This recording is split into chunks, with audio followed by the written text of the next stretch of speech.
खुलुमबाय। बे समाव बड'लेण्ड इंखं टेलिभिजननि स्टुडिय'आव आं मिथिका नार्जारी। दिनै मोनाबिलिनि गाहाय रादाबफ्राव दङ। आजमलनि हेंथायै केस रेजिस्टार खालामना आयेनारि राहा लानो बिजिरसालिनि बिथोन। गुवाहाटीयाव भारा न'निफ्राय गंनै सनानि नाव बोखांदों। गवालपारायाव मैदेरनि गाग्लोबनायाव 3 जिउ खहा आरो 2 गोब्राब जोखोम। बरपेटा र'डआव प्लास्टिकनि बाहायनायखौ सिग्रोमनो फैनाय सोरखारि मावख'गिरिफोरखौ गलादारफोरा गाग्लोबदों। बाक्सानि खालिफुराव हाग्रानि मैदेरनि उदखार। 20 दिसेम्बराव बिटिसि सोरखारा नैथि जाफुंसार फोरबो खुंगोन। ड्राग्सनि हेंथायै बाक्सानि सालबारियाव पुलिसनि सिग्रोमनाय। दिल्ली आइजि इन्टारनेशनेल आरो डमेस्टिक बिरखं गाथोनाव सा 1200 CISF। दानिया फैदो आबुं रादाबाव।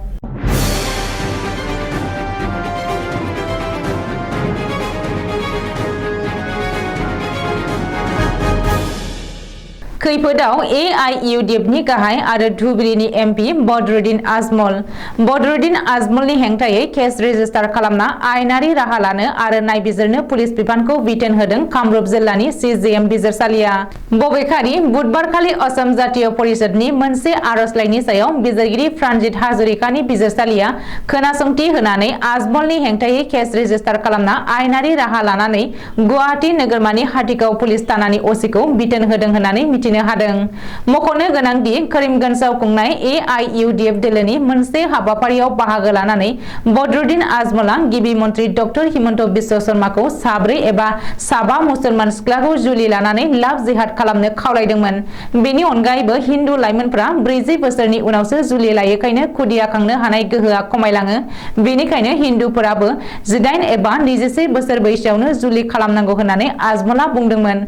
ओरैहाय आजमलनि बे बानबुंथिनि उनावनो हिन्दु समाजा आजमलनि सायाव गोख्रों खुद्रिखाङो आरो रायजोनि माखासे जायगायाव एजाहार होयो। ओनसोलारि राजखान्थि हान्जा असम जातीय परिषद दोलोनिफ्रायनो रायजोनि गुबुन गुबुन थानायाव आजमलनि हेंथायै मोन 14 एजाहार होदोंमोन। रायजोनि गासैबो केसफोरखौ करिमगन्ज थानायाव हरनाय जादोंमोनब्लाबो पुलिस बिफाना जेबो राहा लायैनि थाखाय AJPआ कामरुप जिल्ला CJM बिजिरसालियाव आजमलनि हेंथायै आयेनारि राहा लानो दाबि खालामनानै एजाहार गथायफिनदोंमोन। बे एजाहारनि सायावनो दिनै बिजिरसालिया राय होनानै आजमलनि सायाव आयेनारि राहा लानो पुलिसखौ बिथोन होदों। गुवाहाटी नोगोरमायाव सनानि नाव। गुवाहाटी नोगोरमायाव पुलिसा गंनै सनानि नाव बोखांनो हादों। रिपर्ट बादिब्ला स्रोद सुलुङाव खौरां मोननानै गरसुक पुलिसा थांनाय हराव फामहिनि गंसे भारा न'आव सिग्रोमदों आरो बे सिग्रोमनायाव गरसुक पुलिसा गंनै नकल सनानि नाव बोखांनो हादों।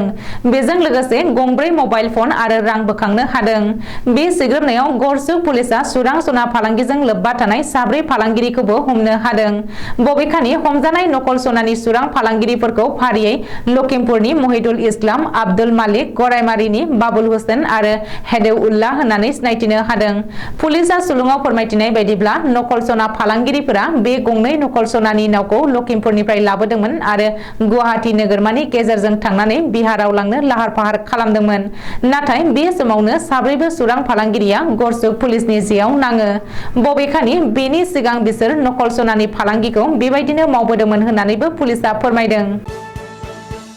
गवालपारायाव लान्ट्रे हाग्रानि मैदेरनि उदखार सोलिगासिनो। बे समावनो गवालपारायाव हाग्रानि मैदेरनि गाग्लोबनायाव 3 सुबुङा जिउ गोमानायजों लोगोसे गुबुन 2आ गोब्राब जोखोम जादों होननानै खौरां मोन्दों।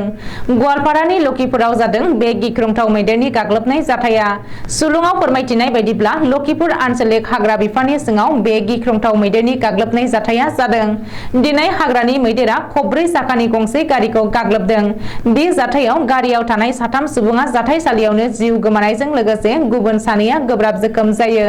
मैदेरनि गाग्लोबनायाव जोखोम जानाय 2 सुबुंखौ गवालपारा सिभिल हस्पिटालाव थिसननाय जादों आरो बिसोर 2निबो हालोदा जोबोद गोब्राब होननानै मिथिनो हादों।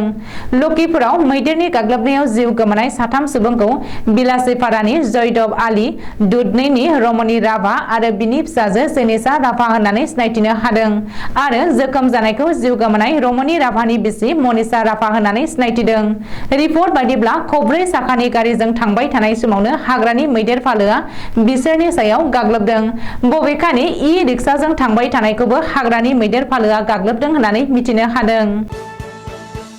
बरपेटा र'डआव प्लास्टिक बाहायनायनि हेंथायै सिग्रोमनो थांनाय सोरखारि मावख'गिरिफोरखौ माखासे दुथां फालांगिरिफोरा गाग्लोबदों। मिथिनो हानाय बायदिब्ला बरपेटा जिल्लानि स्वच्छ भारत अभियाननि आरबान मावफारिया भयेस उद्दिन आहमेदा बरपेटा र'ड भुर्सबानि मावफारियाफोरनि मददाव बरपेटा र'ड बाजाराव प्लास्टिक बाहायनायनि हेंथायै सिग्रोमनानै माखासे गलानिफ्राय प्लास्टिक बोखांनो हायो। सोरखारा बन्द खालामनायनि उनावबो प्लास्टिक बाहायग्रा गलादारफोरनि हेंथायै गोख्रों राहा लानानै जुरिमानाबो फोनाङो। नाथाय बरपेटा र'डनि माखासे गलादारफोरा प्लास्टिक बाहायनायनि हेंथायै सिग्रोमहैनाय सोरखारि मावख'गिरिफोरनि सायाव गाज्रि आखु बाहायो आरो गाग्लोबो होननानै मिथिनो हादों। उननि समाव सोरखारि मावख'गिरिफोरा भुर्सबानि बाथरुमाव हाबनानै खुनुरुखुमै जिउ रैखा मोनदों होननानैबो अजद थिखांदों। ओरैहाय बे जाथायनि हेंथायै बरपेटा र'ड भुर्सबानि मावफारियाफोरा बरपेटा र'ड पुलिस थानायाव गांसे एजाहार होदों आरो एजाहार बायदियै बे जाथायाव लोब्बा थानाय गोबांसा गलादारफोरखौ पुलिसा हमनानै जेरा खालामगासिनो दं होननानैबो मिथिनो हादों। बाक्सा जिल्लानि खालिफोराव हाग्रानि मैदेरा जोबोद उदखार खालामनायाव आबादारिफोरनि थाखाय जोबोद खहा जादों। गासै रायजोआव हाग्रानि मैदेरनि उदखार खालामबोबाय थानाय बायदि बाक्सानि खालिफोरावबो बुधबारखालि हाग्रानि मैदेरा उदखार खालामफैदों। बाक्सा जिल्लानि कारिजा बिजनी महकुमानि खालिफोराव माहारियारि मानास हाग्रामानिफ्राय ओंखारबोनाय मा 30 निफ्राय 40 हाग्रानि मैदेरनि गिदिर हानजाया आबादारिनि मैगं आबादाव हाबनानै गोबां बिगा आबाद नष्ट खालामदों। ओनसोलनि गोबां गोख्रों आबादारिफोरा दाहार लानानै खाफालनि गोलोमदैखौ हायाव फसरनानै मावनाय फानलु, फान्थाव, बिलाथि, अलकपि, बान्दा कपि बायदि मैगंनि आबादाव हाग्रानि मैदेरनि फालोआ मैया बुधबारखालि मोनाबिलि समाव उदखार खालामफैदों। हाग्रानि मैदेरनि फालोआ आबादथिलिनि मैगं थाइगं जानानै सोरांसे समाव बे ओनसोलखौ नागारलाङो। जायगानि आबादारिफोरा एटम गावनानै अर सावनानै मैदेरखौ होहरनो नाजादोंमोनब्लाबो होनो हायाखै। रायजोफोरा बे बिथिङाव हाग्रा बिफानखौ सोंखारिनानै बुंदों दि हाग्रा बिफाननि खेरखेरायै एबा नोजोर होयैयाव हाग्रानि मैदेरखौ होबथानो हायाखै। खहा जाजानाय आबादारिफोरा हाग्रानि मैदेरा नष्ट खालामनाय आबादनि माबा मोनसे सुबिदा खालामना होनांगोन होननानैबो दाबि खालामदों। प्रमद बर'जों दैदेनजानाय बिटिसि जथाय सोरखारा फैगौ 20 दिसेम्बर 2022 अक्ट'खालि नैथि जाफुंसार फोरबो खुंनो थाखाय साखाफारा जादों। बिटिसि सोरखारनि स्पक्सपारसन इएम राकेश ब्रह्म, इएम अरुप कुमार दे आरो इएम उइलसन हासदामोना बृहस्पतिबारखालि क'क्राझार जिल्ला बेंगिरिनि मावख'आव थानाय कनफारेन्स हलाव खौरांगिरि मेल खुंनानै बे खौरांखौ फोसावदों। इएम राकेश ब्रह्मआ बुंदों दि आसाम सोरखारनि गुड उइल आसनिनि जोहै 500 रां बाहायनानै थांनाय सेथि खोलोबआव गासै 678 किल'मिटार लामा बिटिआर सोरखाराव मावफुंजादों आरो फैगौ समाव नैथि खोलोबनि थाखाय बिटिआर ओनसोलाव आसाम सोरखारनि गुड उइल आसनिनि जोहै 500 कौटि रां बाहायनानै गासै 785 किल'मिटार गोलाव लामाफोरखौ फाहामनो एबा रिपेयारिं खालामनो एस्टिमेट बानायदों होननानै बुंदों। इएम अरुप कुमार देआ बुंदों दि थांनाय 17 बोसोराव सिगांनि सोरखारा हस्पिटाल एबा देहा फाहामथायनि बिथिङाव जेबोखौनो मावलाङाखै। नाथाय आथिखालनि प्रमद बर' दैदेननाय बिटिसि सोरखारा सावस्रि फाहामथाय बिथिङाव गोबां खामानि मावबाय आरो मावनो लाबावदों। बे बाथ्राखौ इएम अरुप कुमार देआ बुंदों। बेनि अनगायैबो इएम उइलसन हासदेआ बुंबावदों दि फैगौ समाव थाबैनो बिटिसि सोरखारा 3थि थाखोनि साख्रिनि थाखाय फोसावनाय फोसावगोन। बाक्सा जिल्लायाव सालबारि पुलिसनि संदाननायाव ड्राग्स फालांगिरिजों लोगोसे ड्राग्स जाग्राजों सानै लाइमोनखौ हमो। 32 बोसोर बैसोनि ड्राग्स फालांगिरि शाहजाहान बादशाह आरो ड्राग्स जाग्रा लाइमोन 19 बोसोर बैसोनि उमेश बसुमतारीखौ सालबारि पुलिसा हमदों। बे सिग्रोमनायाव गोबां बिबांनि ड्राग्स कन्टेनार, 50,000निबो बारा नोगोद रां, गान्जा सोबग्रा सिलिम, माखासे लाइटार मोनदों।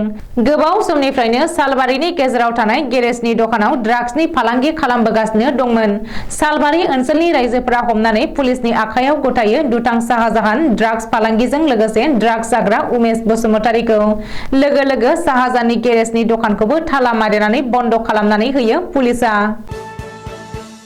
दिल्ली इन्दिरा गान्धी इन्टारनेशनेल बिरखं गाथोन आरो डमेस्टिक बिरखं गाथोनाव सा 1200 CISF जवान डिप्लयमेन्ट खालामनो थाखाय मिरु सोरखारनि नखर बिफाना थांखि लादों। मानो होनोब्ला हान्थियारिफोरा थांनाय 10 साननिफ्रायनो दिल्ली बिरखं गाथोनाव जोबोद होंगो दोंगो जादोंमोन, जायनि जाहोनाव हान्थियारिफोरा गोबां दुखु खस्थ मोननांगौ जादोंमोन। मख'नो गोनां दि दिल्ली इन्दिरा गान्धी इन्टारनेशनेल बिरखं गाथोनाव हान्थियारिफोरा जोबोद दुखु जारला आरो उसुबिदाफोरजों मोगा मोगि जानांनाया भारत सोरखारनि बिरखं बिफान आरो नखर बिफाननि खोमायाव सौहैनायनि उनाव बेनि सुस्रांनायनि राहा नागिरनायनि एभिएशन आरो नखर बिफाननि गोजौ सारिनि मोनसे गोनांथार मेला बृहस्पतिबार खालि फुंनि 11 रिंगायाव जानानै थाङो। जेंना सुस्रांनाय मेलाव मिरुनि नखर बिफाननि नेहाथारि अजय कुमार फाल्ला आरो सीआईएसएफनि डाइरेक्टर जेनेरेल सिलबर्टन सिंह मोना बाहागो लादोंमोन। गासै सा 1200 सीआईएसएफ जवानफोरखौ रैखाथि आरो चेकिंनि थाखाय डिप्लयमेन्ट खालामनानै चेकिंनि गेट आरो एक्स-रे मेसिनफोरखौबो बांहोनाय जागोन होननानै थांखि आजावजायो। दिल्ली इन्टारनेशनेल एयारपर्ट अथरिटी आरो सिकिउरिटि मावख'गिरिजों सावरायनानै बे गोख्रों थांखिया आजावजायो। मिथिनो मोननाय बायदिब्ला थांनाय 10 सानाव दावबायारि आरो हान्थियारिफोरनि अनजिमाया सिगांनिख्रुइ 10% बांदों दिल्ली इन्दिरा गान्धी इन्टारनेशनेल बिरखं गाथोनाव। दिनै मोनाबिलिनि रादाबा एसेनोसै। गोजोन्थों।